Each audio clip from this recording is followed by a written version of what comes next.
remember those moments, when a simple request just blows up into a huge tantrum? Oh, definitely. Or maybe you feel like you're speaking a completely different language than your child. I think we've all been there, Yeah. navigating this beautiful chaos of raising kids, Hmm. often feeling like, where's the manual? There's no instruction book. Right, exactly. What if there was a way to really connect, though?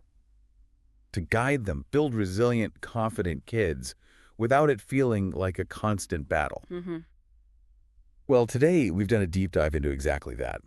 We look at a comprehensive lecture script on positive parenting, Okay. our mission here, to pull out the most impactful research-backed strategies, ways to build stronger, healthier relationships with your children. Good. Think of this as maybe your shortcut to getting really well informed on this super important topic, uncovering insights that maybe go beyond the usual advice. And, this kind of deep dive feels especially timely right now. Yeah, why is that? Well, there's just so much parenting advice out there, isn't there? It's hard to sift through the noise, the trends, versus what's actually effective, what's based on evidence. Sure. So what we're digging into today, it's not just like abstract theory. It's grounded in both academic research and practical experience. It offers these insights that can genuinely shift how you interact with your child. And how they develop too, right? Absolutely. How they develop, it's crucial. Okay, so let's start where the lecture starts. It poses this really fundamental question, simple but deep. What does it actually mean to be a good parent? Mm.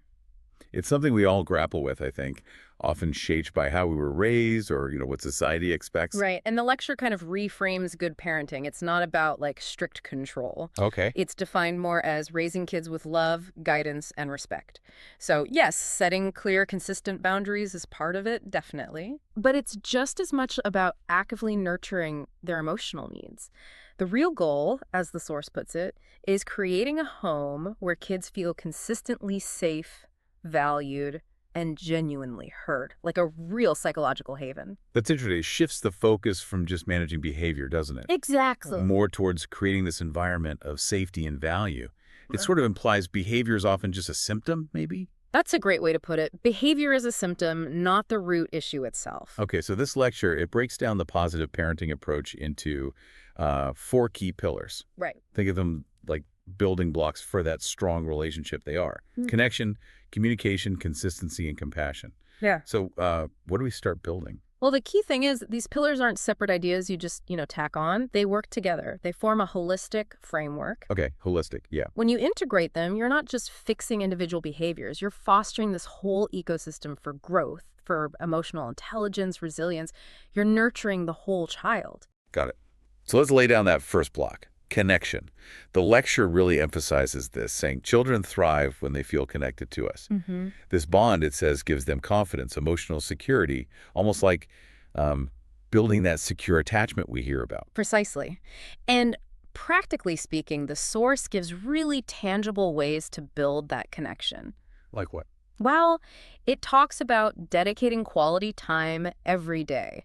And it doesn't have to be hours. Even just 15 minutes of undivided, truly present attention can make a huge difference. 15 minutes. And critically, it's about listening without jumping in to judge or fix things immediately, validating their feelings, letting them know you understand their inner world. That's hard sometimes. It is. And showing affection, words, hugs, genuine appreciation. But the deeper insight, I think, is creating that space where kids feel safe enough to share any emotion. Even the messy ones. Especially the messy ones, without us immediately correcting or trying to solve it for them. Yeah. And there's this powerful line in this section, easy to forget in the daily rush. Connection is not about being perfect. It's about being present. I love that. It's not about huge gestures, right? It's just showing up consistently in those small, meaningful ways, being emotionally available. Being present. That really sums it up. Okay, so once that connection, that bond is strengthening, the next vital piece is, well, how we actually talk to our kids. And maybe more importantly, how we listen. Right. Which brings us to pillar 2, communication. And the lecture has this incredibly potent statement here. The way we speak to our children becomes their inner voice. Wow. That really makes you stop and think, doesn't it? It absolutely does. It highlights that our words, they're not just sounds floating in the air.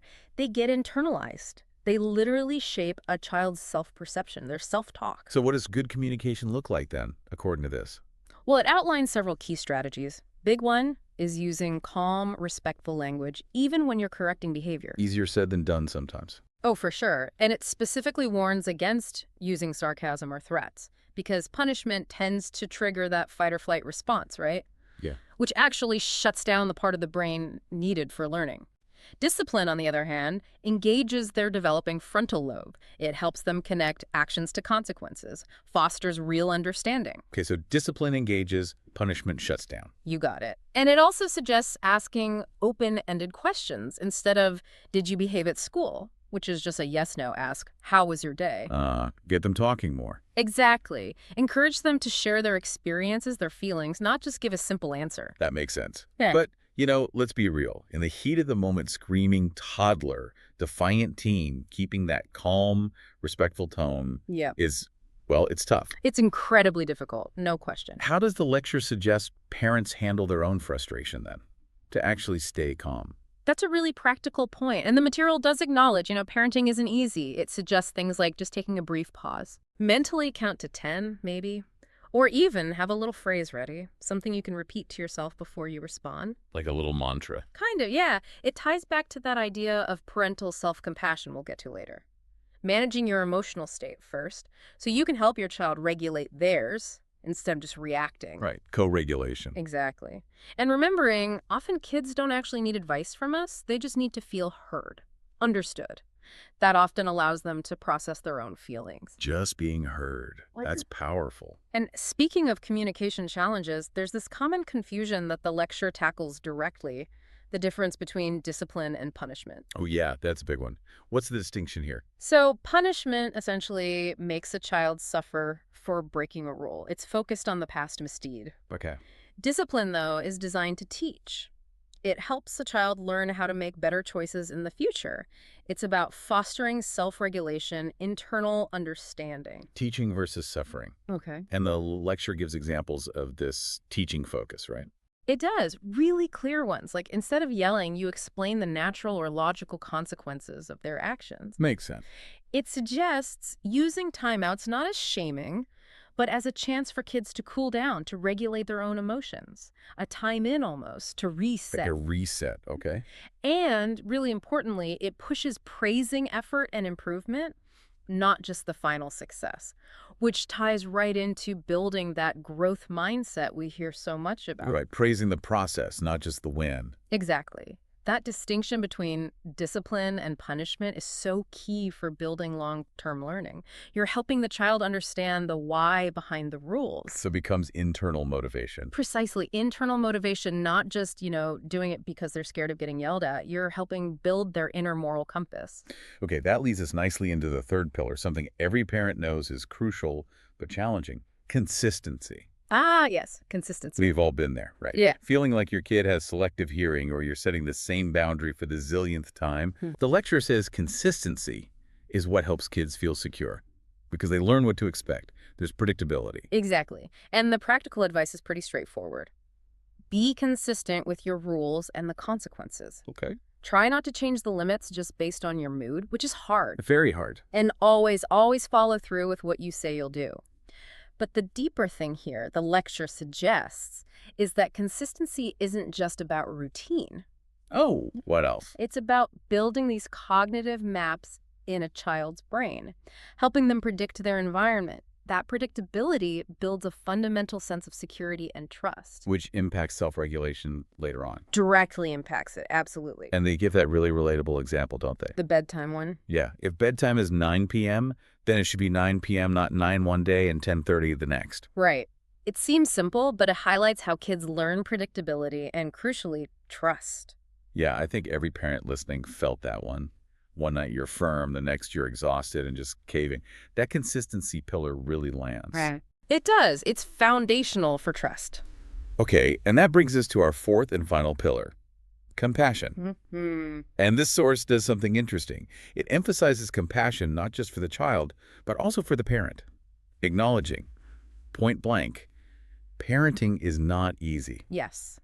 This dual focus is incredibly important, I think. So compassion for the child looks like what? Well, it means apologizing when you mess up. Yeah. Which is huge, right? It teaches kids accountability, models humility. Wow. Apologizing to your kids. And showing empathy when they struggle. Really trying to see it from their perspective, helping them feel seen and understood. And for the parent, compassion for yourself. It means being kind to yourself, cutting yourself some slack. The lecture actually quotes, "A stressed parent cannot raise a calm child." Oof. It highlights that critical link. Your well-being directly impacts your child's emotional environment. Our emotional states are, they're contagious. So a calm parent helps create a calmer child. Generally, yes. It sets the tone. That's such an important reminder. Taking care of yourself isn't selfish when you're a parent. No. It's actually essential. It's like the prerequisite for being patient and present enough to practice all these other pillars. Absolutely. You can't pour from an empty cup, as they say. Right. So, okay, we've unpacked these 4 pillars: connection, communication, consistency, compassion. What does this all mean for you listening right now? The lecture wraps up with some really great actionable tips. Yeah, practical stuff you can actually start doing. Okay, hit us with them. All right, here are some key takeaways, distilled. First, consciously try to fill your child's emotional tank every single day. Emotional tank. Yeah, with positive interactions, undivided attention. It fuels their resilience, makes them more likely to cooperate. Okay, fill the tank. What else? Set limits, definitely, but always do it with love. And take a moment to explain why the limit is there. Engage their understanding. Don't just demand compliance. Explain the why. Got it. Try hard to avoid comparing your child to others. Siblings, friends, whoever. Every kid is unique, develops differently. Comparisons just breed resentment, feelings of inadequacy. That's a tough habit to break sometimes. It really is. And maybe most importantly, model the behavior you want to see. Remember, they learn way more from what you do than what you just say. Walk the talk. Exactly. And finally, celebrate progress, not perfection. For them, yes, but also for yourself. Foster that growth mindset in everyone. Progress, not perfection. I like that. Okay. Both ways. Mm-hmm. Okay, so there we have it. Connection, communication, consistency, and compassion. As this lecture lays them out, these 4 pillars really seem to form the bedrock for raising kids who feel confident, emotionally healthy, secure, understood. Yeah, and just to echo the lecture's closing thought, parenting is absolutely a journey. It's not some destination you arrive at. Right. Every child is different. Every day brings new challenges, new joys. But these principles, they offer a kind of compass, a framework for navigating the beautiful, messy complexity of it all. A compass. That's a good way to think about it.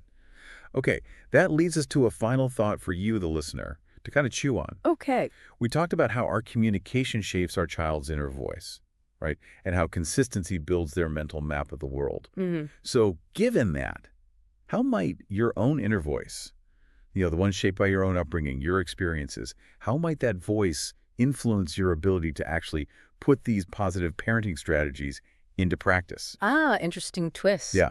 Like what new inner narratives, maybe focusing on self-compassion or your own growth mindset as a parent, might you need to cultivate for yourself?